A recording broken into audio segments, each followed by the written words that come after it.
Yo, what up? This is Nat from 303, and right now you're tuned in to Influence with Jordan Elliott right here on WRHU FM 88.7.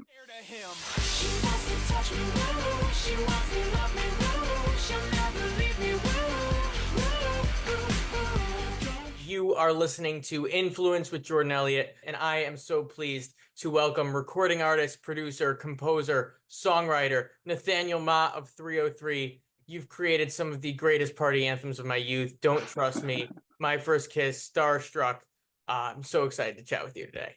Yeah, man, we'll do anything for Hofstra. We played a show there a few years ago. I have some friends who went to your lovely school, and you guys showed us such a great time, man. Thanks for having us, and thanks for having me back. We love 303 here at Hofstra. I know this story's been told a million times, but I'd like to start with everyone's origin story on the show. You and Sean were actually just college kids yourself when you got together, right? We were, yeah. We grew up in Boulder, Colorado, and we actually went to separate high schools and were a year separated. So we had kind of crossed paths a little bit in local underground hip hop shows, but we met in a physics class at the University of Colorado. Sean, my bandmate, there's just two of us in the band, and Sean, I think probably intentionally wore like a very niche underground hip hop t-shirt and sat next to me. He was flirting with me a little bit and my underground hip hop taste. And yeah, man, we got to be great friends and really just started making music right from the jump. But, we got a great education, but also had so much fun. And music was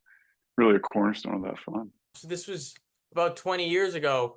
A lot of bands, they break up. How do you think that you two have been able to stay together and still produce records after all these years? We're lifelong friends first and foremost. And I think that's our music relationship forged out of our friendship and kind of forged at the same time. So I think that's been huge. Also, there's just two of us, man. So like whenever anything's wrong, it simplifies and streamlines lines of communication and figuring it out. So I think we're committed to doing what we do, committed to our friendship, and also committed to just communicating well and honoring each other. Well, before we get into some of 303's biggest hits, I want to talk a little bit about some of the other monster hits that you guys have written for other artists.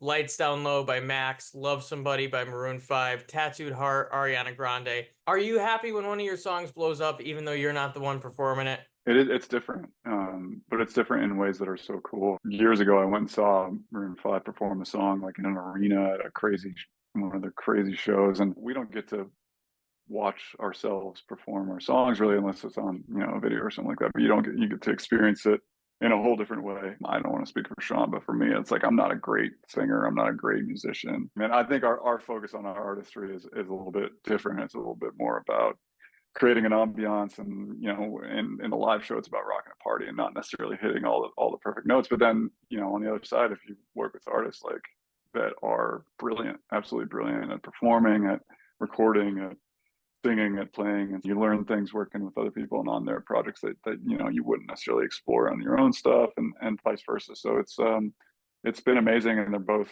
so fun, man. You guys just celebrated the 15th anniversary of your album Want. Obviously a huge record, had a lot of big hits on there. 303 is not without its critics. The song Don't Trust Me was first really well received when it blew up. Everyone loved it. The world kind of changed, and a lot of the lyrics in that song, people say, haven't aged as well. What's your take on the controversy surrounding that song? Yeah, I think, the world's different. Also, we were young and making a record that was all about fun and punchlines, and we come from a hip hop background, especially Sean, and a battle rap background of just kind of writing hooks and punchlines. That's not a song that we would write now.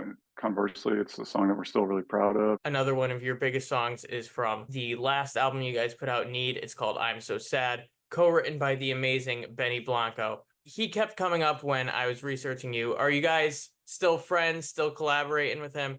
Like we were saying, when we were so young, writing that first Want record, and I was talking to my dad, and he's like, man, if you had a kid back then, your kid would be able to be, so it would be 16 years old. I was like, yeah, man, our kid could be a roadie. Our kid could do sound for us. Our kid could help us out on the road. But yeah, it's been a long time. And we met Benny back then, who was even younger than us at the time. And his ethos about making music was the same. It was just like having fun, laughing a lot while you're writing, and having that joy and that be kind of the guiding light of the artistry. So yeah, we've, since 2008, we've known Benny and have kept on in touch. And he's obviously so amazingly talented and such a great guy too. So it's an honor to to have worked with him and stay in touch. What else can we look forward to from 303 in the future? Just keep playing shows, man. We love playing shows. We love connecting with folks when we get out on the road. And college and university shows are so special to us because, and college radio too. I worked at a underground hip hop show when I was at the University of Colorado, and I keep such great memories of that. And it was pretty formative in my music experience. So playing more colleges and just kind of keeping the aesthetic of what we do and the kind of the reason for doing what we're doing, and that's putting smiles on people's faces, man. Hopefully we can keep doing that. Is there any chance we could see you guys popping out in the New York area pretty soon? Oh man, I hope so. Yeah, we're figuring out what next year looks like, and yeah, we'll go from there. We always love to try to get back to New York, and whether it's playing a school like Hofstra or playing a venue in town in the city or in Long Island, we're delighted when we play there. So hopefully soon. I love to ask my guests at the end of every interview if they have some advice for the students of Hofstra and the listeners to influence. You guys made the decision to go to a beautiful, nice, collaborative, progressive institution. You guys are doing everything right in my book. Any advice that I'd give you would be crap. So keep doing what you're doing. And again, thanks to you guys and your students and your student activity boards for having us in the past. And hopefully we can get back and rock a show with you guys again soon. Nat, it's been so great to talk to you. I hope that we can have you here again at Hofstra. This has been Influence with Jordan Elliott. I will see you next time.